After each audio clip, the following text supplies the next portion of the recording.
Aujourd'hui, l'éco-conception, c'est vraiment un incontournable. D'avoir des packagings qui soient biosourcés, issus du végétal, d'avoir une bonne maîtrise de son empreinte carbone, c'est essentiel. Donc, en tant que porteur de projet, en tant qu'entreprise, que start-up, il faut être conscient qu'on met un emballage sur le marché, même si ce n'est pas sexy de le dire, on met un emballage sur le marché. Et il faut qu'il soit le plus éco-conçu possible pour qu'il soit mieux trié, mieux recyclé et si possible mieux valorisé. Avec les enjeux climatiques et les attentes des consommateurs, chaque marque doit s'épauser à chaque instance de sa création de produits, de sa conception, comment faire les choses différemment et comment les faire d'une façon plus durable, plus responsable.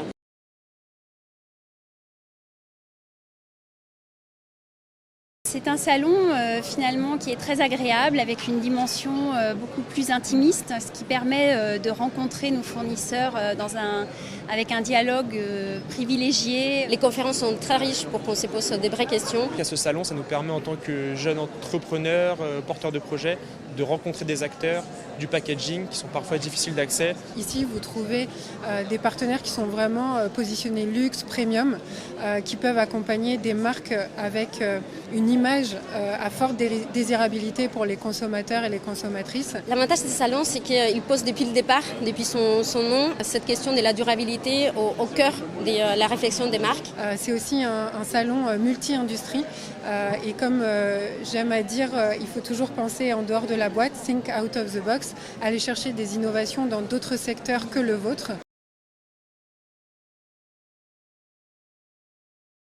S'engager vers une transition verte et durable, c'est vraiment miser sur l'avenir.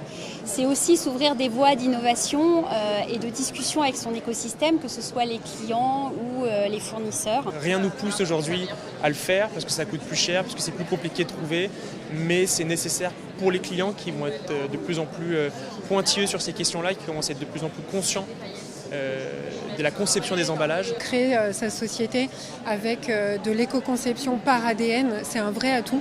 C'est un atout d'un point de vue business, mais surtout pour les consommateurs qui vont se projeter dans votre produit et partager les valeurs et les engagements avec votre marque. Les financiers aujourd'hui attachent beaucoup d'importance aux ROI qui sont basés sur la durabilité, l'éco-conception. Mais il ne faut pas oublier qu'il n'y a pas que le packaging.